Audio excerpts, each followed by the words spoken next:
Dear students, welcome in ASC starter.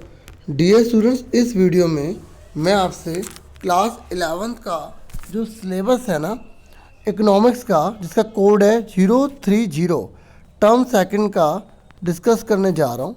ठीक है, देखिए मैंने इससे पहले और भी सब्जेक्ट्स के जो सिलेबस की वीडियो बना दी है।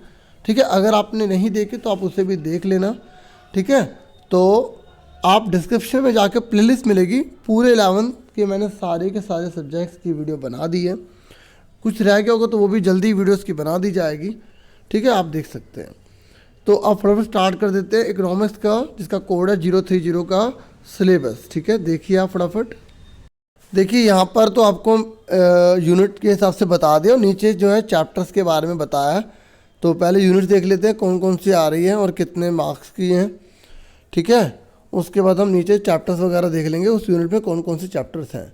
तो देखिए यहाँ पर हमें बता रखा है कि जो टर्म सेकंड है वो सब्जेक्टिव होगा, हमें पता ही है। अब आपको क्वेश्चन के आंसर लिखने होंगे। एमसीक्यू जो है वो 1 2 3 तो आ सकते हैं, 4 5 आ सकते हैं, लेकिन अब पेपर जो है वो रिटन में आपको लिखना होगा।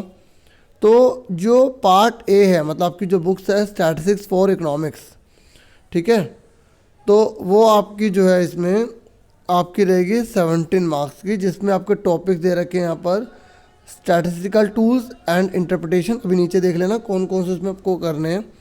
Measures of dispersion, correlation, index number. आप देखेंगे ना बुक में तो ये आपको चैप्टर्स मिल जाएंगे। बाकी हिंदी मीडियम स्टूडेंट्स अगर ये वीडियो देख रहे हैं तो मैं बता दूं कि इंग्लिश में ही जो है ना डीओई ने इशू किया टर्म जो सिलेबस है ना, तो आप यहीं से थोड़ा सा जो है ना आइडिया लेके और अच्छे से उसी चैप्टर्स को अपने हिंदी मीडियम में भी लगा लेना। ठीक है, तो यहाँ पर स्टैटिस्टिकल टूल्स, इंटरप्रिटेशन, मेजर और डिस्पर्सन, कोरिलेशन, इंडेक्स नंबर है जो 17 मार्क्स का है। ठीक है, और जो दूसरी बुक है आपकी इंट्रोडक्टरी माइक्रो इकोनॉमिक्स, जो आपकी व्यष्टि की बुक है। ठीक है, जो व्यष्टि शास्त्र आपका, तो उसमें producer behaviour and supply 13 marks का है। और जो फॉर्म ऑफ मार्केट है जिसमें price determination under perfect competition है, और जो है ना मोनोपोली मोनोपोलिस्टिक है, वो सारा तो वो आपका 10 मार्क्स है। तो इस तरीके से आपको 23 हो जाएगा और 40 मार्क्स आपके टोटल बन जाते हैं। और आपका पार्ट सी में प्रोजेक्ट वर्क होगा जो आपका 10 मार्क्स का रहेगा, टोटल 50 मार्क्स का हो जाएगा। अब देख लो कि जो आपका स्टैटिस्टिक्स फॉर इकोनॉमिक्स है, तो जो हिंदी मीडियम स्टूडेंट्स हैं वो देख ली यूनिट नंबर 3 निकालें। स्टैटिस्टिकल टूल्स एंड इंटरप्रिटेशन लिखा होगा, अगर इंग्लिश में नहीं लिखा तो हिंदी में लिखा होगा। क्या लिखा होगा? सांख्यिकी उपकरण और व्याख्या, इस तरीके से कुछ लिखा होगा।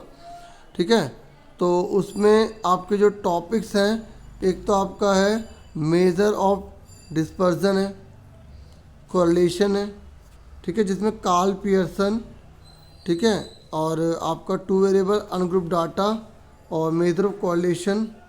ठीक है, कोरिलेशन को सहसंबंध कहते हैं, तो सहसंबंध को मापन इस तरीके से है। ठीक है, और बाकी स्कैटर डायग्राम है, मतलब आपको कोरिलेशन का पूरा चैप्टर करना है, सहसंबंध का जो चैप्टर आपको पूरा करना है। ठीक है, और डिस्पर्सन का पूरा चैप्टर करना है, और जो इंडेक्स नंबर है, जो सूचकांक संख्या वाला जो चैप्टर है वो आपको पूरा करना है। यहाँ पे टॉपिक देख सकते हैं। ठीक है, होलसेल प्राइस इंडेक्स है, कंज्यूमर प्राइस इंडेक्स है। ठीक है, जैसे बच्चों अगर कोई इंग्लिश मीडियम का स्टूडेंट्स होगा ना, तो जैसे आपको कोई फ्रेंड होगा तो उससे आप अपनी बुक से मैच करके ना टॉपिक्स जो है आप लिख लेना। और अगर किसी बच्चों को जैसे हिंदी मीडियम में पता है तो वो बच्चों की हेल्प करने के लिए दूसरे स्टूडेंट्स की, तो वो डिस्क्रिप्शन में कमेंट बॉक्स में लिख दे, ताकि और बच्चों को हेल्प मिल जाए। ठीक है, अगर किसी बच्चों को अच्छे से पता है तो।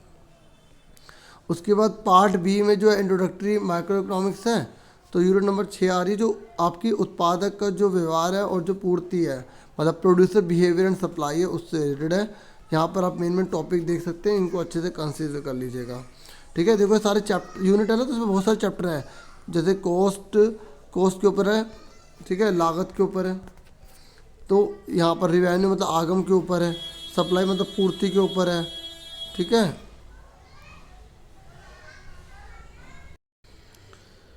तो ये सारे टॉपिक चैप्टर अच्छे से पूरे कर लेना। ओके, क्योंकि एनसीईआरटी के हिसाब से दिया हुआ है ना सारा। और यूनिट नंबर जो 7 है, जो फॉर्म ऑफ मार्केट है, बाजार के जो रूप हैं, और price determination under perfect competition with simple application के साथ जो टॉपिक है अच्छे से कर लीजिएगा। ठीक है। परफेक्ट कंपटीशन की feature, determination of market, equilibrium and effect of the shift demand supply. देखो इसमें ना जो मोनोपोली और मोनोपोलिस्टिक के बारे में बताया नहीं, लेकिन उसका आइडिया जरूर ले लेना, ठीक है। थोड़ा बहुत उसके बारे में पता होना चाहिए, क्योंकि रिड्यूस है ना, तो एक दो चीज़ें नहीं आ रही है, तो अगर आप थोड़ी बहुत नॉलेज ले लोगे तो नुकसान भी नहीं है, ठीक है। Simple application of demand and supply, price ceiling, price floor, ये अच्छे से कर लेना, प्राइस सीलिंग और प्राइस फ्लोर, ठीक है। उसके जो प्रोजेक्ट है वो तो आपको टीचर सबको बता ही देंगे, फिर भी यहाँ पर लिखा हुआ है कि guidelines given at the end of this document, इस डॉक्यूमेंट के एंड में दे रखी है आपको गाइडलाइंस, ये देखिए।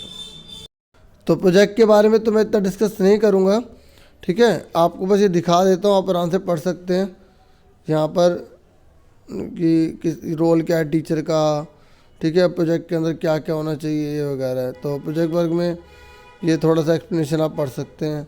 ये टर्म फर्स्ट का दे रखा था, ये टर्म सेकंड का देख लीजिए, ठीक है। ये टर्म सेकंड का है और ये आपसे वाइवा भी होगा आपका, ठीक है।